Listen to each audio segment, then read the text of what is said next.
So, hello everybody! Shoutout sa inyong lahat. At ngayong araw is birthday ni Jack ngayon. Diyos ko, nakailang take na ako guys. Kasi tingnan nyo, minute ko. Kasi lalo akong hindi na makakonsentrate ba. So, happy birthday my loves! Happy birthday my boss. Ayan, boss. Ito yung una naming tawagan kasi nung nag-uusap kami na hindi pa kami nag-face to face ba. Yon. Kahit nag-ano kami, nagko-call na 24/7, hindi wala nang patayan, pero hindi kami nagvi-video call. Tapos tawag dito? Pero mga ilang araw lang naman. Tapos nung nag-video call na kami, tapos wala namang nagbago, same pa rin yung feelings, parang gano'n, nagkasundo. So, yun, my loves na yung naging tawagan namin. So, yun. Happy birthday, my loves. Dahil birthday ngayon ni Jap, guys. Gusto ko lang ipakilala sa inyo si Jap kung anong klase siyang Jap. Kasi, di ba, maraming tawag dito, marami yung naiilang, marami yung nahihiya, marami yung parang, tawag dito, yung parang sabi, may pagkamal dito, or suplado, siguro mayroong ganon na side si Jap, pagka pagod, yun, kahit ako ganon, yun, masasabi ko talagang may pagkamal dito talaga siya, pero sobrang bait ni Jap. Hindi siya mahirap kaibiganin or barkadahin. At nakikipagbiruan din naman siya. Siguro, ganun lang siya na hindi siya, nasasanay kasi tayo na kagaya nila Kuya Quentrex, ni Kuya Acer, na parang sa buong araw natin na pagwa-YTA, kung nakakasalamuhan natin, si Jap hindi na siya gumagala kagaya nung dati may channel pa siya. Simula nung naging kami, nag-focus na siya dito sa channel ako, kaya yun, naging ni Jap na yung naging namin.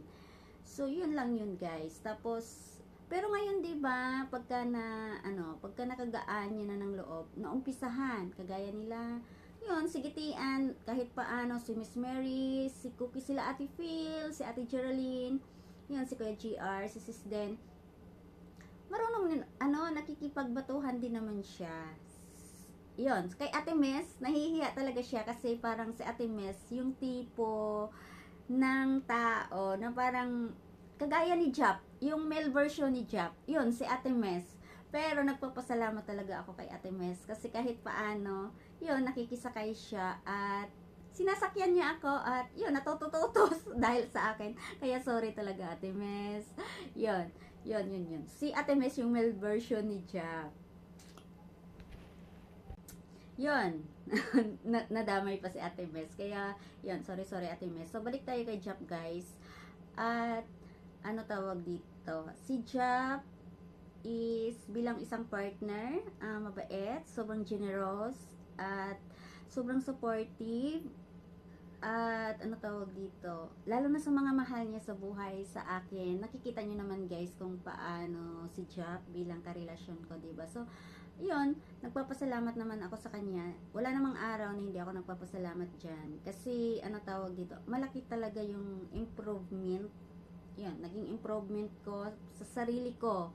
May mga nabago din sa akin dahil kay Jap. At, tawag dito, ngayon, naiintindihan ko na siya kung bakit ganun siya ka-over protective sa akin kasi nai-explain niya na ng maayos. Dati kasi pagka nag-aaway kami, hindi kami nag-uusap, nagbabatian na lang kami bigla. Ngayon, pagka may mga bagay na naiinis siya, na may nagawa ako na hindi kaaya-aya sa kanya, so ini-explain niya yun. So ngayon, naiintindihan ko na siya ng mabuti. So dapat, at nakaka-proud din pala kahit paano na mayroong lalaki na sobrang protective sa'yo, na ayaw kanyang yung babastusin kasi 'di ba, hindi maiwasan kasi hindi pwedeng sasabihin natin ay ano lang naman part lang kasi nag-YouTube tayo or whatsoever, pero the way tayo na magsalita lalo na sa pananamit natin, so tayo kasi yung nagdadala, 'di ba? So hindi maiwasan na may mga taong pumapasok na yun. So yun yung iniiwasan ni Jap. Tapos yung makikipagbatuhan din, pakikipagbiroan, dapat bago tayo makikipagbatuhan or makikipagbiroan sa iba, dapat isaalang-alang din pala natin na may partner tayo, lalo na kung may partner tayo, 'di ba? Kung okay sa atin, okay lang yung parang ganon, pero sa kanya, sa kanila, baka hindi. So, yun yung mga bagay na na-realize ko. At naiintindihan ko na siya ngayon. Kaya, pasensya ka na talaga, my loves, kung yun, nabibigyan kita ng sama ng loob. Pero, yun, salamat kasi ngayon, mas klaro na sa akin kung bakit ganon ka-protective. So, ano pa ba, guys? Yun, basta, wag na kayong mailang kay Chap, mabait, sobrang mabait. Yun, sobrang mabait. At saka, joker din, joker si Chap. Anuhin nyo lang guys, unahan nyo lang siya kasi mahiyain siya talaga. So happy birthday ulit, my loves. So, ano tawag dito? Sana lahat ng gusto mo, lahat ng wish mo, syempre, lalong-lalo na sa kids, kasama man ako o hindi sa mga wini-wish mo, sana ibibigay yun ni Lord talaga. At mag-iingat, lagi ingatan yung sarili.